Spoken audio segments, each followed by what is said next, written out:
शायद आया तो रौनकें लग गई ना। शायद what do you think about this PSL now? आपने मैचेस देखे हैं कुछ?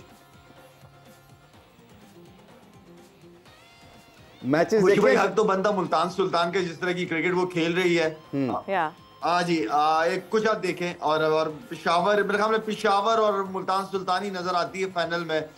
पिशावर को मैं समझता हूँ कि जो ये अफगानी प्लेयर नवीन लास्ट मैच नहीं खेला या चला गया अपनी इंटरनेशनल ड्यूटी पे, नेशनल ड्यूटी पे, तो वो एक फर्क, बहुत बड़ा फर्क पड़ेगा, क्योंकि नवीन इस वक्त और जिस तरह की कराची की कंडीशन पिचेस है, मेरे ख्याल में इससे अच्छी बॉलिंग ये और कोई नहीं कर सकता। और काफी अरसे से पूरी दुनिया में ये लीगें खेल रहा है ये लड़का, एक्सपीरियंस बहुत ज्यादा है, किसी भी टीम के लिए खेलता है। 4 ओवर बहुत इंपॉर्टेंट होते हैं इसके।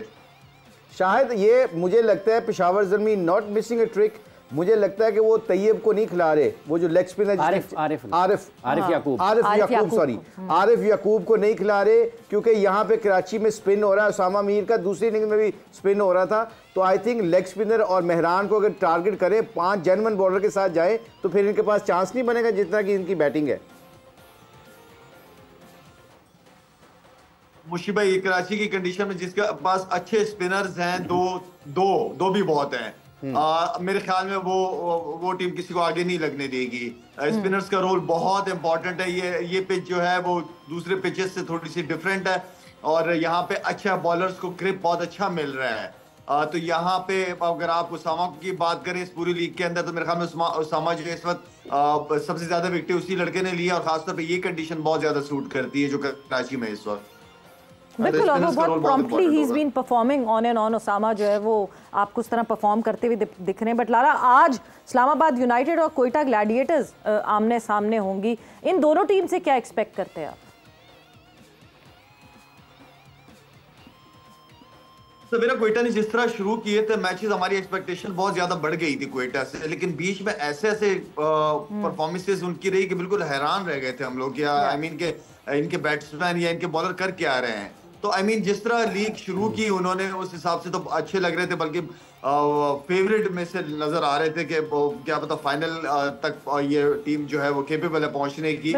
और देन इस्लामाबाद से भी आई मीन के लास्ट 2 साल से इस्लामाबाद वो इस्लामाबाद नजर नहीं आ रही जो आनी चाहिए। अब लेट्स सी, ये जो मैच है इंपॉर्टेंट है। दोनों टीमें एक ही, मुझे कोई ज्यादा फर्क नजर नहीं आ रहा दोनों टीमों के अंदर।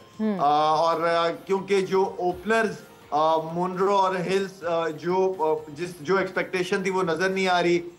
जहां अच्छी बॉलिंग हो, आजम खान थोड़ा सा स्ट्रगल करना शुरू कर देता है। तो आई मीन के दोनों टीम में बैलेंस है। लेट्स सी किसका कौन कम से कम गलतियां करता है आज के मैच में। वही डिजर्व करेगा जो कम गलतियां करेगा आज के मैच में।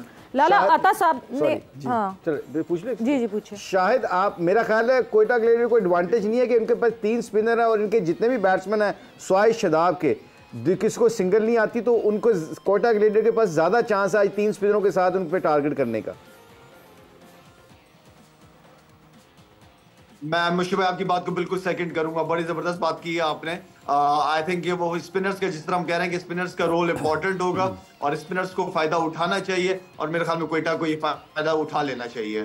लाला, आपके आने से पहले अता साहब कह रहे थे कि अगर तो आजम खान से ओपन करा लिया जाए, पावर हिटिंग की जब हम बात करते हैं, एक पॉइंट पे आपने भी ये रियलाइज किया था कि मैं शायद ओपन पे जाऊंगा तो मैं ज्यादा अच्छा परफॉर्म कर सकूंगा। क्या ये दोनों सिनेरियो सेम है और ऐसा हो सकता है?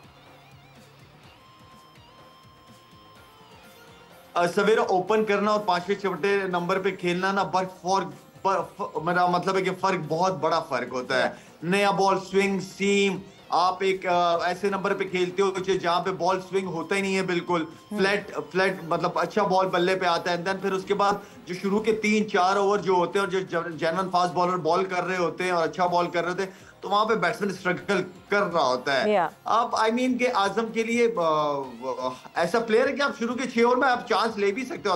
आता जो बात कर रहा है वो आप चांस ले सकते हो। इजी नहीं होगा आजम के लिए भी। आजम मेरे ख्याल में कंफर्टेबल फील करेगा 5वें 6वें नंबर पे ही खेलना। लेकिन T20 के अंदर आप चांसेस ले सकते हैं। जब चांस लेने में कुछ ऐसा नहीं है, लेकिन ऑलरेडी आप चांस ले रहे हो, शादाब चांस लेते हैं, ऊपर नंबर पे चला जाता है, तो मेरे ख्याल में एक बैट्समैन की आपको नीचे जरूरत पड़ती है, आजम खान जैसे बैट्समैन की बीच में 5वें 6वें पे। बिल्कुल ठीक। अभी शाहिद साहब ने, जी अता साहब आप कुछ कहना चाह रहे हैं? जी बिल्कुल, देखेंगे क्योंकि दायरे का फ़ायदा आज़म उठा लेता है, क्योंकि मैंने उसकी जो हीटिंग देखी हुई है ना, वो बड़ी पावरफुल हीटिंग है, वो बड़ी क्लीन हीटिंग करता है।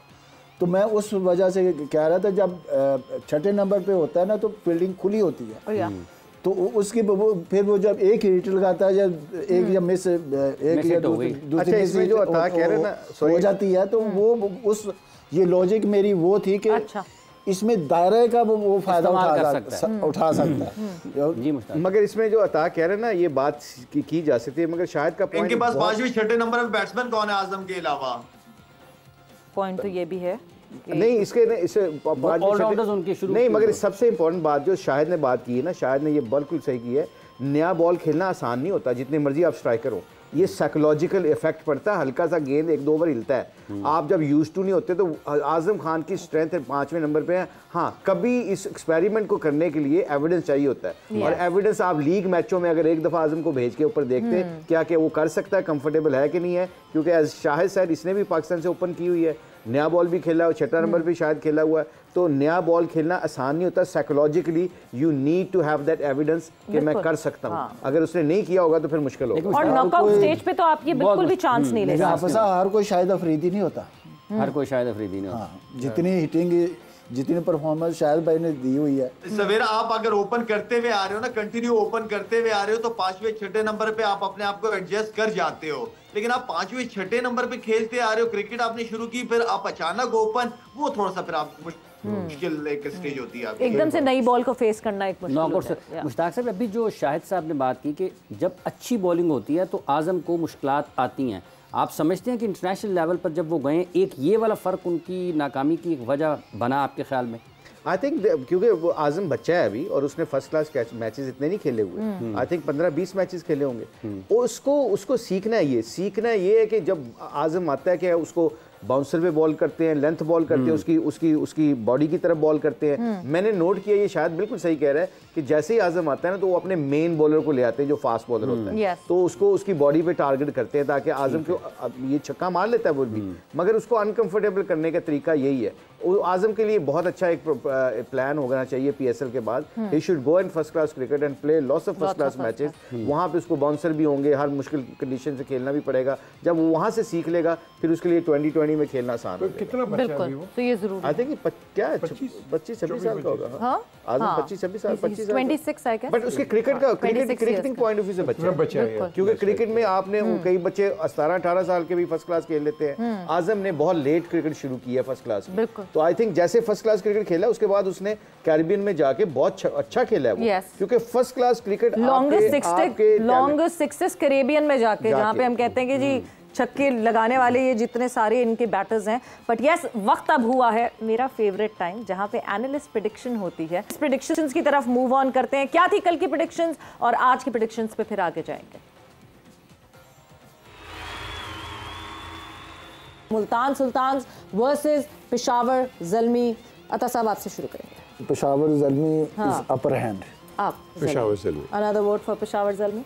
मेरा ख्याल है कि मुल्तान सुल्तान ने ये मैच जीतना है और उसके बाद फाइनल तक पेशावर ज़ल्मी ने जीतना है। Multan Sultans would be winning tonight's match. Your prediction? I think Peshawar Zalmi. हाँ जी, हाफिज हाई फाइव। हाँ जी। तो जनाब यस, मुल्तान सुल्तान जो है वो फाइनलिस्ट बनी पहली PSL 9 की। आज की प्रेडिक्शन लाला आपसे शुरू करूंगी। Islamabad United versus Quetta Gladiators.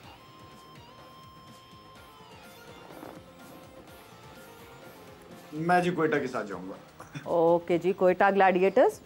आपकी? जी मैं इस्लामाबाद यूनाइटेड। ठीक है जी, इस्लामाबाद यूनाइटेड। आपकी प्रेडिक्शन? अब मैं एंड पे नहीं वेट करूंगा, मैं शाहिद के साथ हूँ, जहाँ शायद जो कहेगा वैसे ही करूँगा। कोयटा ग्लैडिएटर। ठीक है जी। पीजे मीर साहब? मैं दोनों के साथ। दोनों के साथ। स्पिनर्स की वजह से मुशी भाई। और क्या शायद? I think that's a good assessment. Quite a Gladiators. Islamabad United. And yes, Islamabad United ऐसा लगता है कि बाजी मार जाएगी और आगे चली जाएगी, बिकॉज पिछला जैसे मैच था कोयटा ग्लैडिएटर का, बट यू नेवर नो।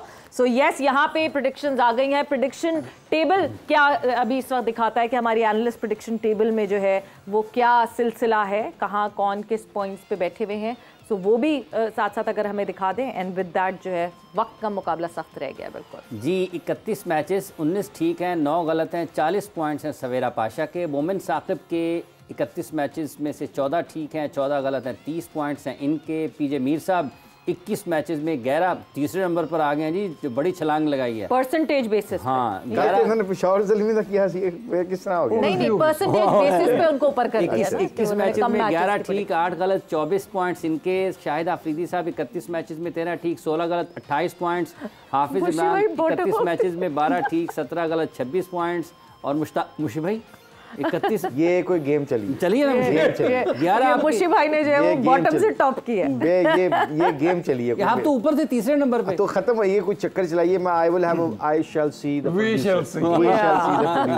सो ये था the prediction table of the analyst, और लेट्स सी किस तरह का होता है आज। Eliminator 1 8 is Quetta Gladiators versus Islamabad United. वक्त यहाँ पे खत्म हो गया। आप लोगों का बहुत बहुत शुक्रिया, आपका बहुत बहुत शुक्रिया, and thank you to you all. Savera और हाफिज को इजाजत दीजिए, अपना बहुत ख्याल रखिएगा। टेक केयर, बाय बाय, अल्लाह हाफ़िज़।